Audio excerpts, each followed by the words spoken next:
जय हिंद दोस्तों, उम्मीद करता हूं कि आप सब लोग बेहतर होंगे। भारत इतिहास पर आधारित प्रश्नों की इस लेक्चर श्रृंखला में एक बार फिर से आप सभी का बहुत बहुत स्वागत है।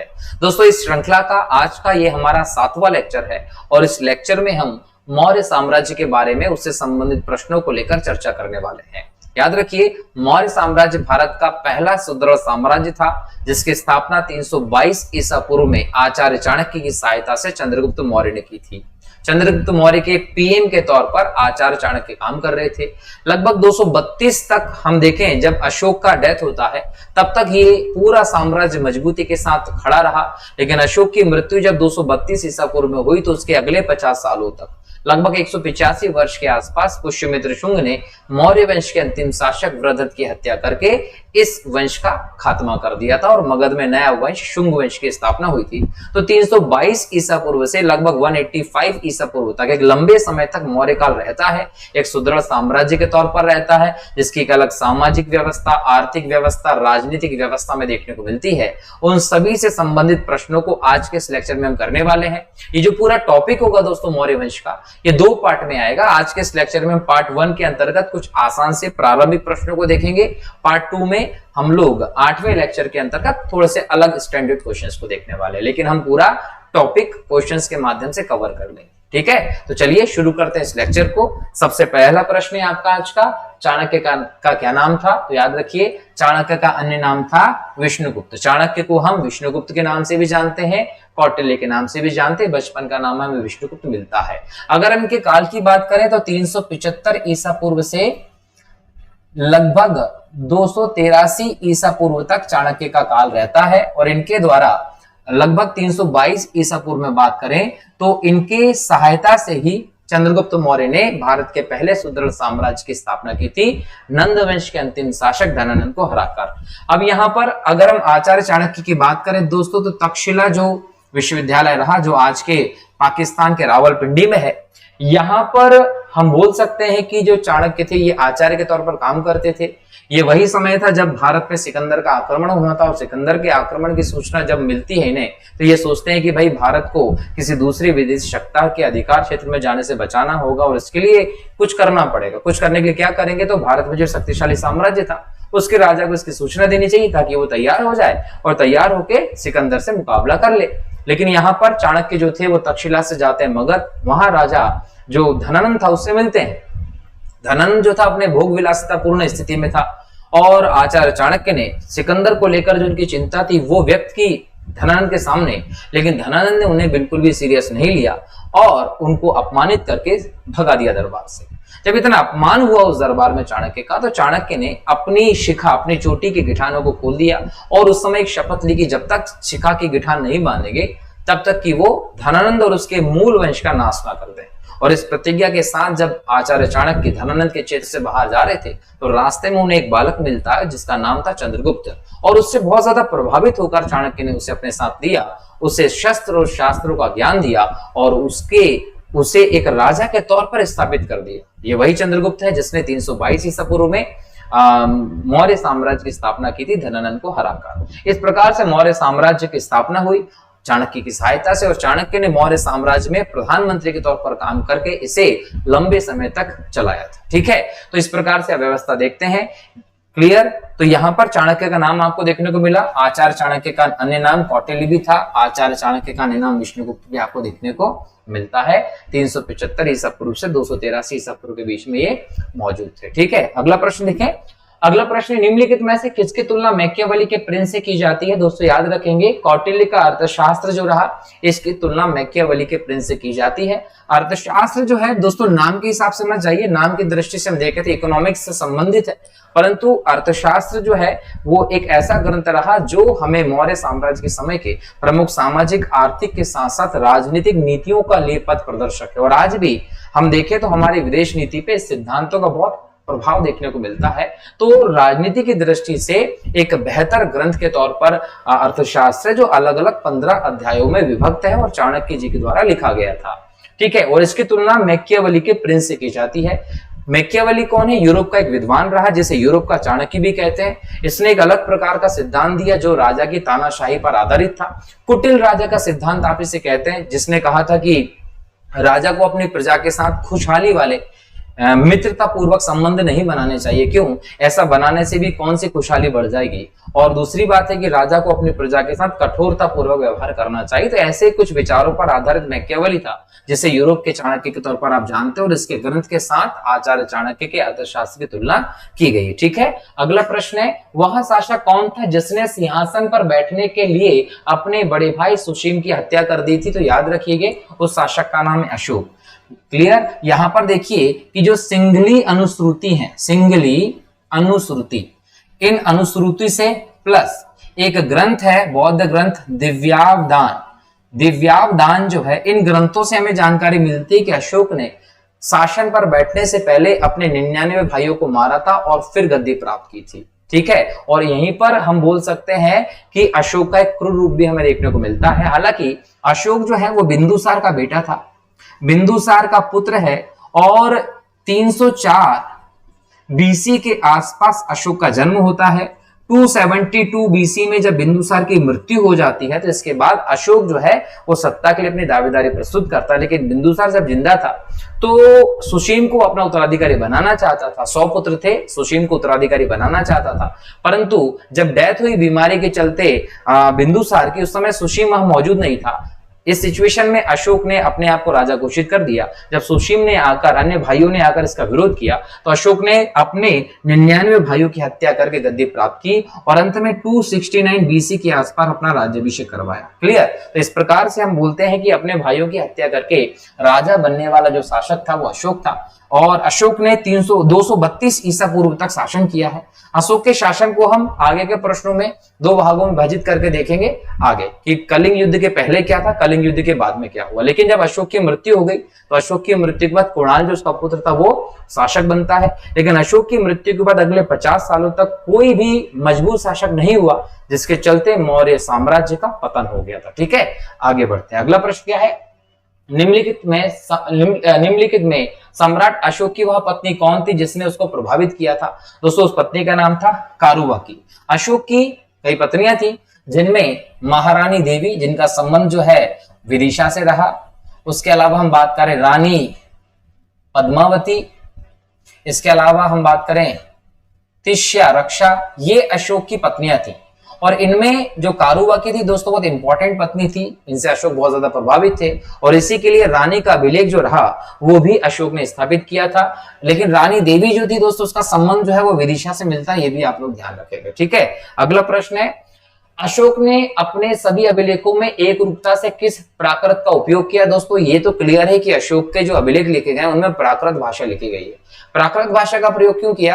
क्योंकि प्राकृत उस समय जन सामान्य की भाषा थी, और अशोक ने जो अभिलेख स्थापित करवाए थे उनका जो उद्देश्य था वो ये था कि वो अपने आदेशों को जनता तक पहुंचाना चाहते थे। राज आज्ञाएं थी, उसमें उपदेश थे, नैतिक बातें थी, जिनको पढ़कर प्रजा का नैतिक स्तर ऊंचा हो सकता था। तो इन विभिन्न उद्देश्यों की पूर्ति के लिए उस भाषा का प्रयोग करना जरूरी था जो लोग समझते थे, और इसीलिए अशोक ने अपने अभिलेखों में प्राकृत भाषा का यूज किया। लेकिन प्राकृत भाषा में भी जो मागधी इसका स्वरूप है उसको इसने वरीयता दी थी। लेकिन हम बात करें अशोक के अभिलेखों में अन्य लिपियों की, तो यूनानी लिपि, अरामाइक भी इसमें दिखाई पड़ती है।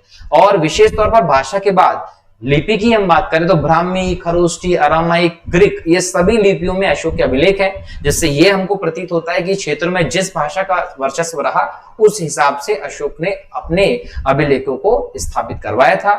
जगह जगह पर अलग अलग लिपियों में अशोक के अभिलेख मिलते हैं। अशोक के अभिलेखों को दोस्तों आप 2-3 तरीके से देखते हैं कि अशोक के जो शिलालेख विशेष तौर पर लगाए गए, जिनकी संख्या 14 हमें मिलती है। कितने शिलालेख मिलते हैं? 14।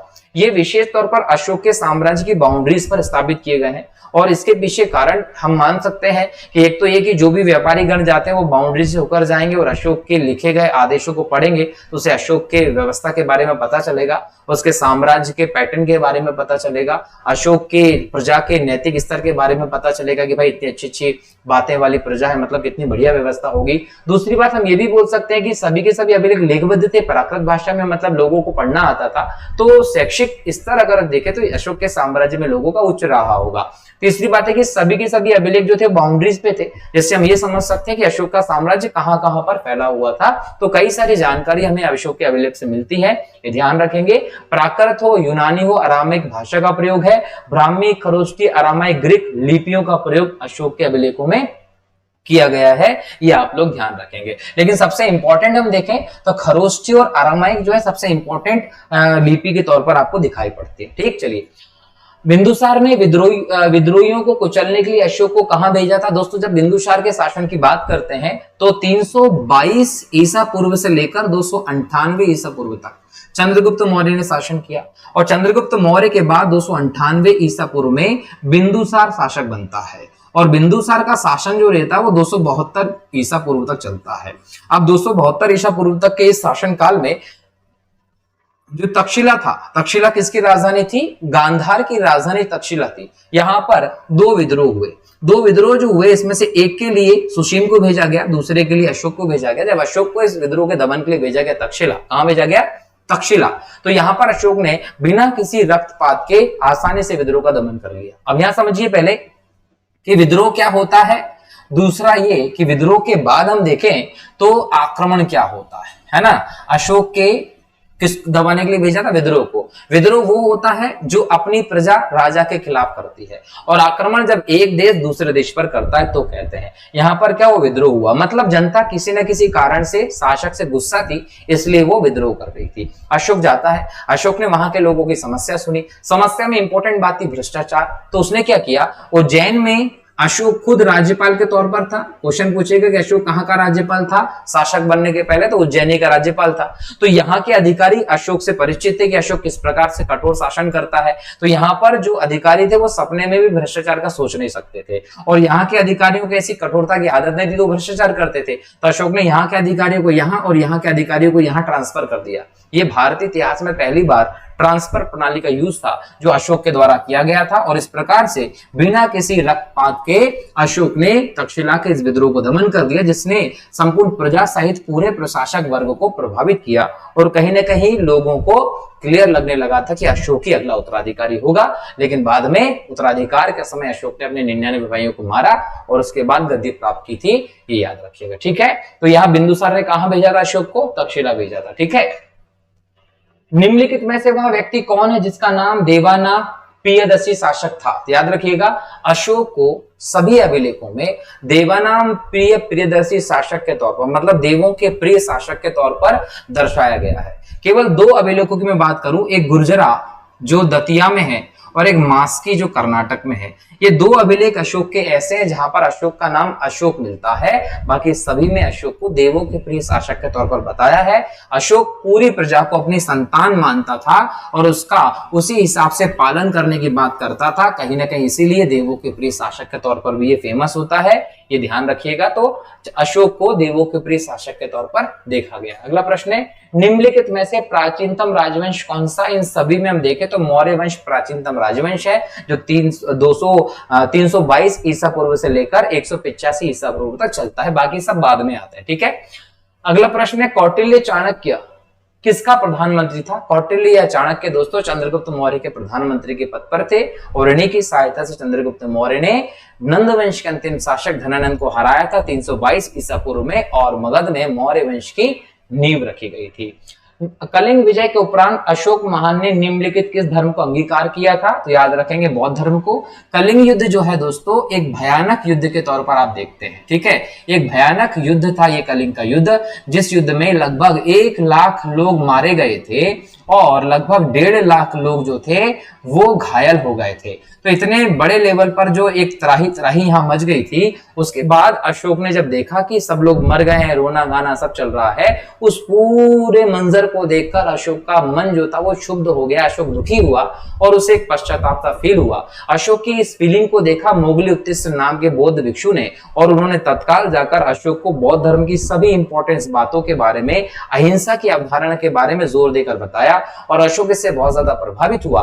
तब जाकर अशोक ने निर्णय लिया कि वो बौद्ध धर्म को स्वीकार करेगा, और उपगुप्त जो इसका भतीजा था उससे बौद्ध धर्म की दीक्षा ली अशोक ने, और दीक्षा के बाद अशोक ने बौद्ध धर्म को स्वीकार कर लिया। न केवल स्वीकार किया बल्कि अशोक इतिहास का बौद्ध धर्म का प्रचार प्रसार करने वाला सबसे महानतम शासक के तौर पर भी फेमस हुआ, जिसने अपने पुत्र महेंद्र को और पुत्री संघमित्रा को बौद्ध धर्म के प्रचार प्रसार के लिए श्रीलंका भेजा।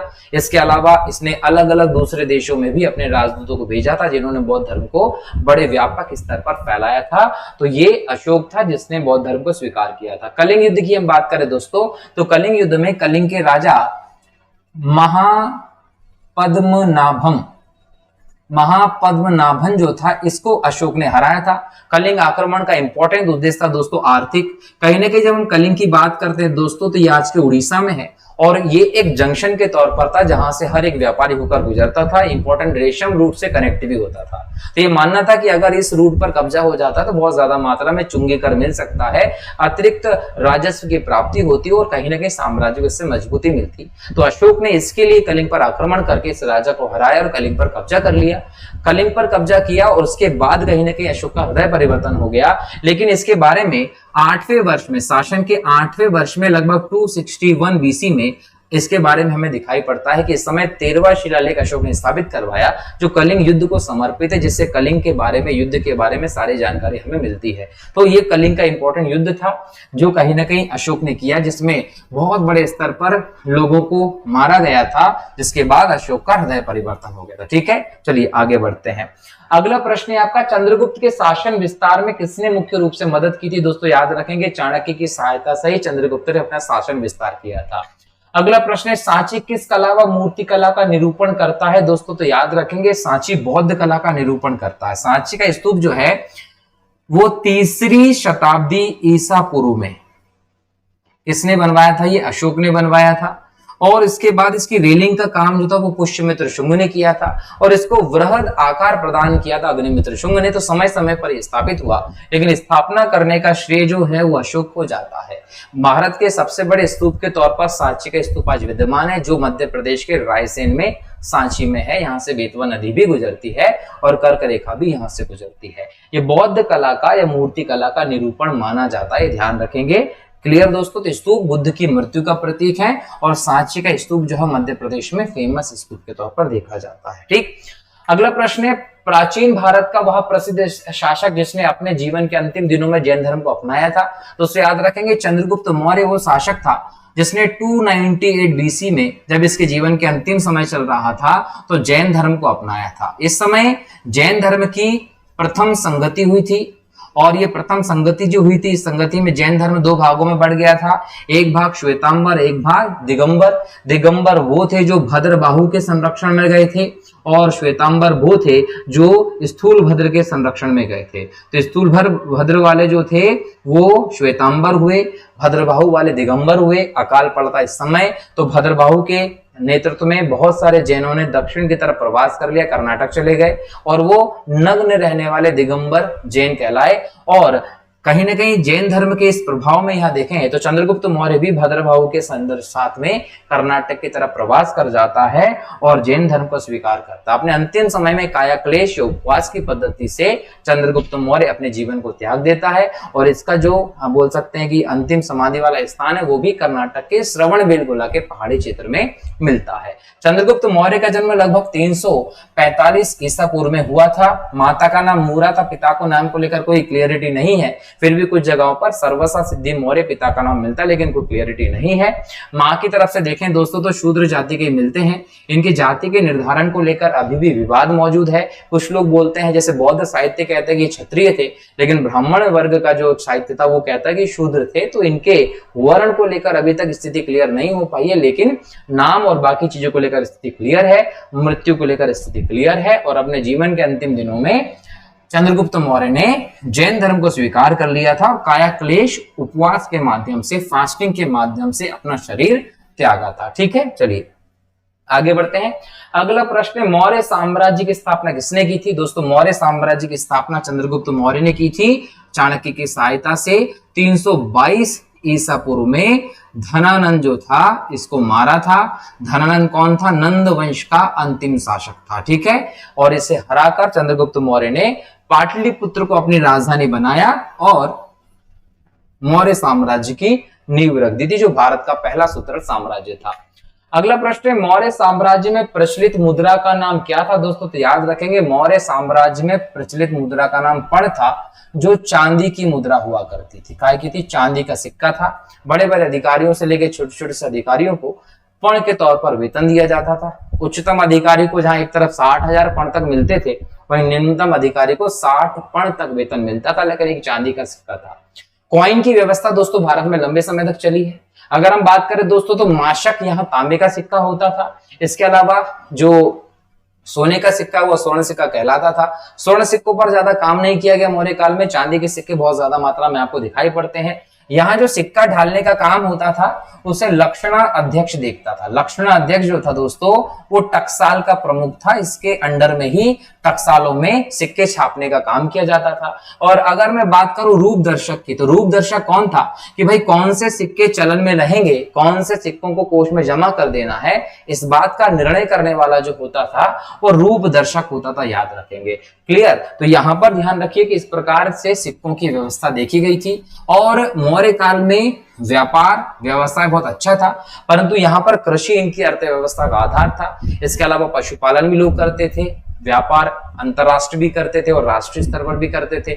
भृगु कक्ष और ताम्रलिप्ति बंदरगाह के तौर पर देखे जा सकते, जहां से व्यापार किया जाता था। एक तरफ से पूर्वी भाग में जो भृगु कक्ष रहा, गुजरात का उससे पश्चिमी भाग में होता था। तो व्यापार भी एक अच्छी अवस्था में दिखाई पड़ता है। ठीक है, तो यहाँ पर आपको मुद्रा का नाम पण है, ध्यान रखेंगे। ठीक, निम्नांकित में से कौन मौर्य वंश का शासक नहीं था दोस्तों? तो अजातशत्रु हर्यक वंश का शासक था, बिंबिसार का पुत्र था, जिसने 492 से लेकर 460 ईसा पूर्व तक शासन किया था। ये वही व्यक्ति है जिसने वैशाली पर आक्रमण किया था और महाशिला कंटक और रत्नमूसल जैसे हथियारों का प्रयोग किया था। ठीक है, अजातशत्रु अपने पिता बिंबिसार को मारकर शासक बनता है। इसे कुणिक के नाम से भी जाना गया था। ठीक है, चलिए, निम्नांकित में से अशोक का उत्तराधिकारी कौन था दोस्तों? कुणाल जो है वो अशोक का उत्तराधिकारी था, लेकिन याद रखिए योग्य नहीं था। क्लियर? अगला प्रश्न है, मुद्रा राक्षस का लेखक निम्न में से कौन है? दोस्तों मुद्रा राक्षस जो है वो एक महत्वपूर्ण ग्रंथ रहा, जो 4वीं शताब्दी में रचना की गई थी इसकी, और रचना की थी विशाखा दत्त ने। इससे चाणक्य, चंद्रगुप्त मौर्य के समय की जो राजनीतिक कूटनीतिक चालें थी, व्यवहार था, उसके बारे में इंपॉर्टेंट जानकारी हमें मिलती है। और मुद्रा राक्षस जो है दोस्तों, विशाखा दत्त ने एक नाटक के तौर पर रचित किया था 4वीं शताब्दी में। ये भी आप ध्यान रखेंगे। ठीक है, चंद्रगुप्त मौर्य और चाणक्य के बारे में इंपॉर्टेंट जानकारी देता है ये ग्रंथ। विशाखा दत्त के प्राचीन भारतीय नाटक मुद्रा राक्षस की विषय वस्तु क्या है? मैंने अभी बताया है, चंद्रगुप्त मौर्य के समय की राज दरबार की जो भी व्यवस्था होती थी उसको ये बताता है। ठीक है, अगला प्रश्न है, मालवा, गुजरात एवं महाराष्ट्र तक किस शासक ने पहली बार शासन किया या जीते थे? तो चंद्रगुप्त मौर्य ऐसा शासक था जिसने इन क्षेत्रों को पहली बार जीता था। ध्यान रखेंगे। ठीक है, आगे हम प्रश्नों में इसको डिटेल से देखने वाले हैं।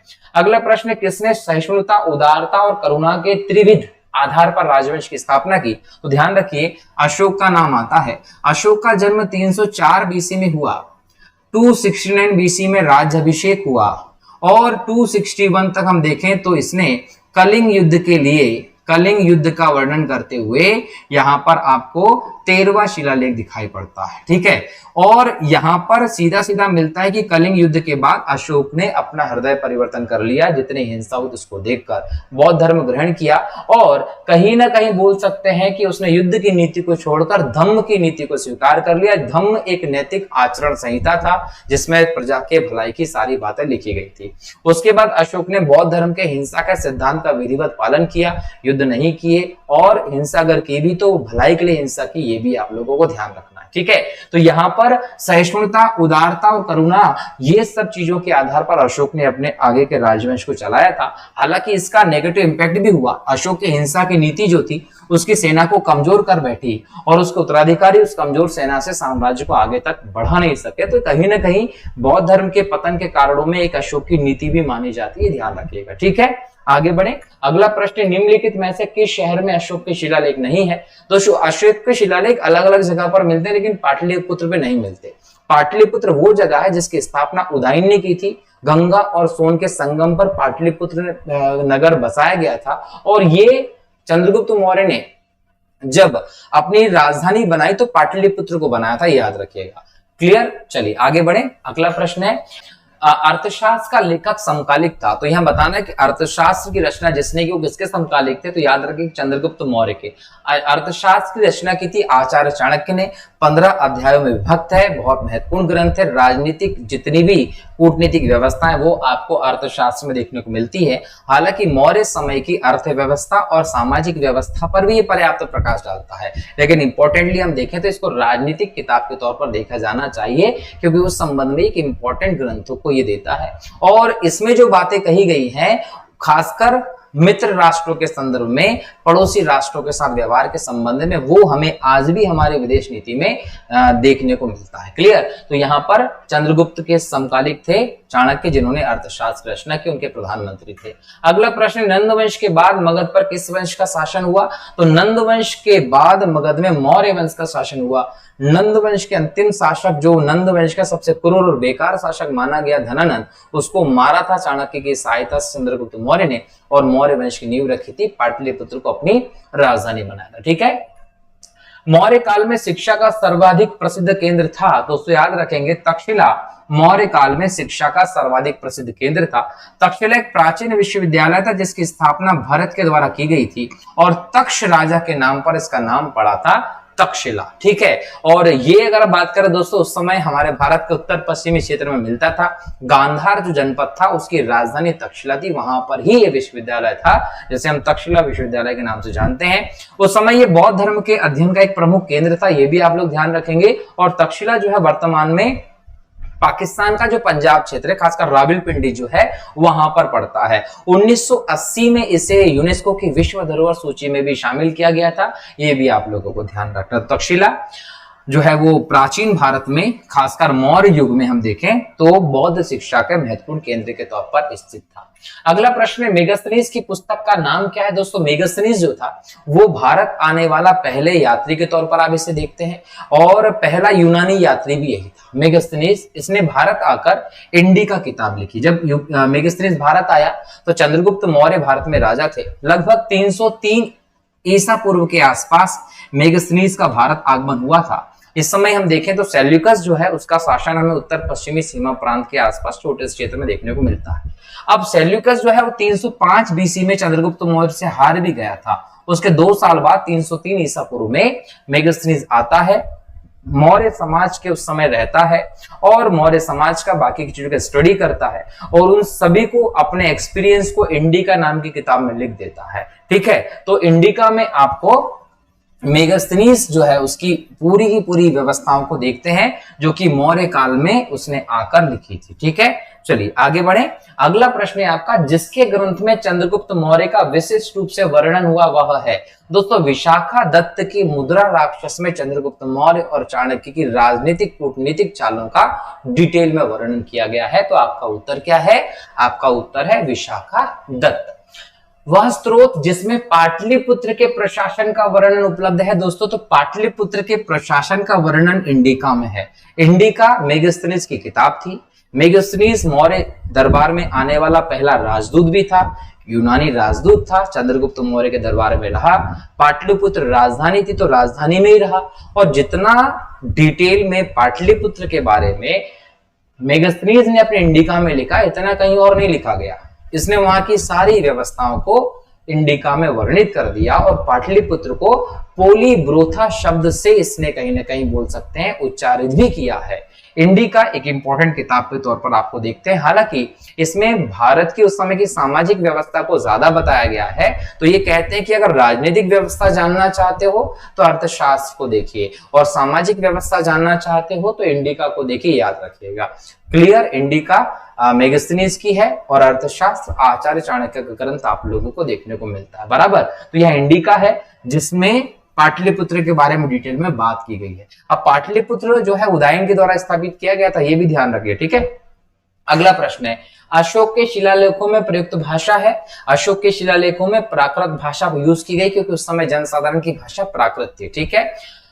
निम्नलिखित में से किस मौर्य राजा ने दक्कन की विजय प्राप्त की थी? दोस्तों चंद्रगुप्त मौर्य ने दक्कन की विजय प्राप्त की थी, ये याद रखना। ठीक है। चलिए आगे बढ़े। अगला प्रश्न है, मेगास्थनीज ने भारतीय समाज को कितनी श्रेणियों में विभाजित किया? बहुत अच्छा प्रश्न है, एमपीपीएससी मेंस में भी आ सकता है।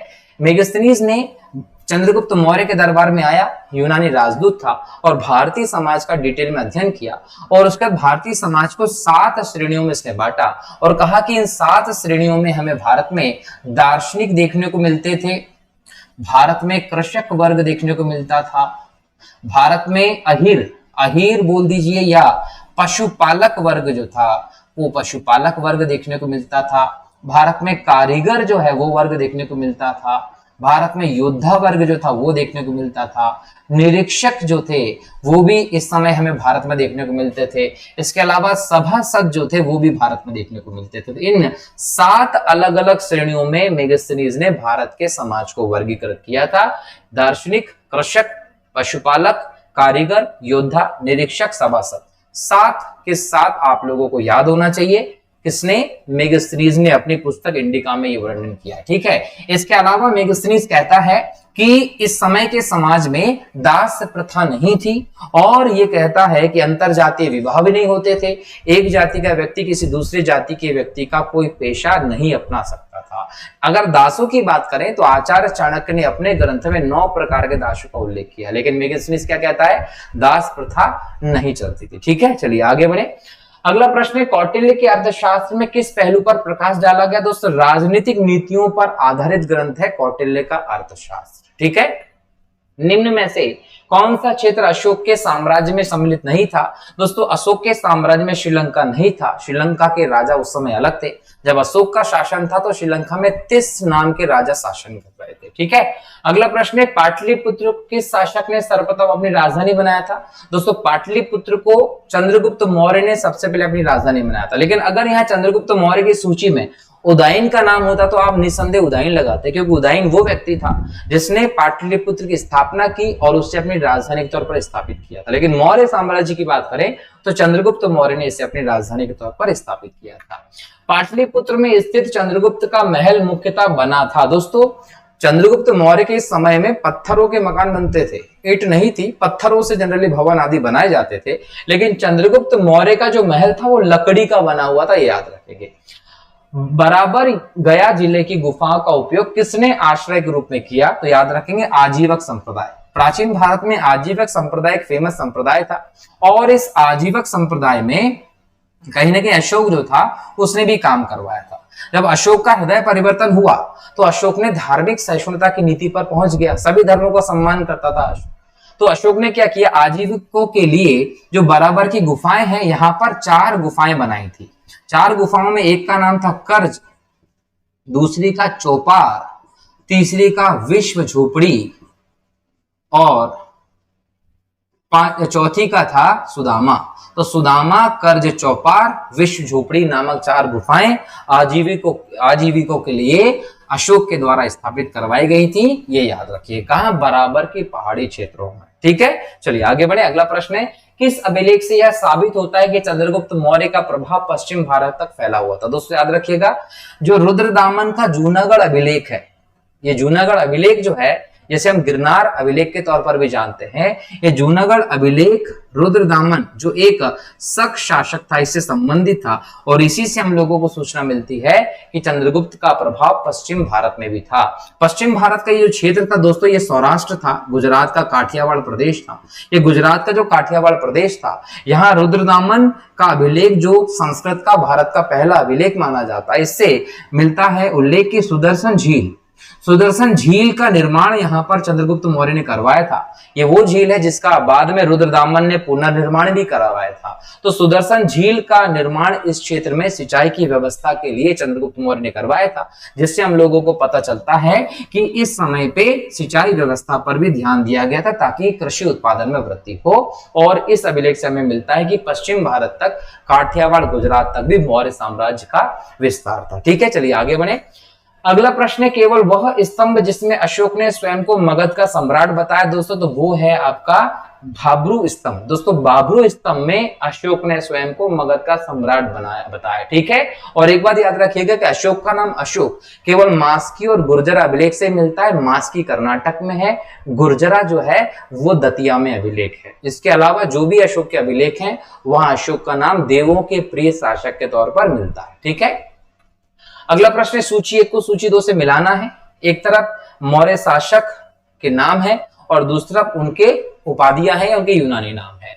यहाँ देखिए चंद्रगुप्त मौर्य को सेंड्रोकुट्टस कहा जाता था। सेंड्रोकुट्टस यूनानी किसको कहते हैं? चंद्रगुप्त को कहते हैं। बिंदुसार को अमित्र घात कहा गया है, शत्रुओं का नाश करने वाला अमित्र घात बिंदुसार को कहा गया है। अशोक को देवों के प्रिय पेदसी शासक के तौर पर बताया है और चाणक्य को विष्णुगुप्त के तौर पर आप देखते हैं। तो इस हिसाब से आप जोड़ी मिला लीजिएगा, जो आपकी मिल जाए वो आपका सही उत्तर हो जाएगा। ठीक है, चलिए आगे बढ़े। समझ में आ रहा होगा आप लोगों को। इस प्रकार के क्वेश्चंस में इसलिए देता हूं ताकि एक क्वेश्चन में ज्यादा डेटा आ जाए और एग्जाम में ऐसे प्रश्न आए तो आप आसानी से उनको सोल्व भी कर पाए। ठीक है, अगला प्रश्न है, प्रथम भारतीय साम्राज्य स्थापित किया गया था चंद्रगुप्त मौर्य के द्वारा किया गया था मगध में, पाटलिपुत्र को राजधानी बनाकर। उत्तरांचल में अशोक का एक शिलालेख स्थित है, कहां? कालसी में। ठीक है, अगला प्रश्न है, सांची का स्तूप किसने बनवाया था? सांची का स्तूप 3री शताब्दी में अशोक के द्वारा स्थापित करवाया गया था, ध्यान रखिएगा। अशोक के शिलालेखों को पढ़ने वाला प्रथम अंग्रेज कौन था? दोस्तों याद रखेंगे 1750 में फ्रेंथलर, टी फ्रेंथलर जो था, इसने अशोक के अभिलेखों को खोजा था लेकिन पढ़ नहीं पाए थे। जेम्स प्रिंसेप वो व्यक्ति थे जिन्होंने 1837 के आसपास पहली बार अशोक के अभिलेखों को पढ़ा था और पढ़ने के बाद पता चला कि प्राकृत भाषा में लिखे गए थे ये और ब्राह्मी, खरोष्टी, अरामाई, ग्रीक लिपि में ये मिलते हैं। ठीक है, तो यहाँ पर जेम्स प्रिंसेप ने पढ़ने में पहली बार सफलता प्राप्त की थी। अगला प्रश्न है, कलिंग युद्ध की विजय तथा क्षत्रियों का वर्णन अशोक के किस शिलालेख में? दोस्तों तो अशोक के 13वें शिलालेख में कलिंग युद्ध के बारे में सारी जानकारी दी है। ये शिलालेख अशोक ने अपने शासन के 8वें वर्ष में 261 ईसा पूर्व में स्थापित करवाया था और कहीं ना कहीं इसमें कलिंग युद्ध के बारे में सभी व्यवस्थाओं को उल्लेखित किया गया है। ठीक है, चलिए आगे बढ़े। अगला प्रश्न है, प्रसिद्ध यूनानी राजदूत मेगास्थनीज भारत में किसके दरबार में आया था? तो मेगास्थनीज 303 ईसा पूर्व में चंद्रगुप्त मौर्य के दरबार में आया था। लंबे समय तक रुकता है, भारत में सामाजिक स्थिति को अध्ययन करता है और उस पर आधारित एक किताब लिखता है जिसका नाम था इंडिका। क्लियर दोस्तों? चलिए, तो आज के इस लेक्चर में हमने मौर्य साम्राज्य से संबंधित प्रारंभिक प्रश्नों को देखा है। कल इसी लेक्चर को हम आगे बढ़ाएंगे और पार्ट 2 के अंतर्गत मौर्य साम्राज्य से संबंधित और भी प्रश्नों को डिस्कस करेंगे। क्लियर? तो मिलता हूं अगले लेक्चर में, तब तक के लिए बहुत बहुत शुक्रिया। जय हिंद, जय भारत, वंदे मातरम। और हाँ, अगला लेक्चर देखना मत भूलना वरना ये टॉपिक अधूरा रह जाएगा। ठीक है, थैंक यू।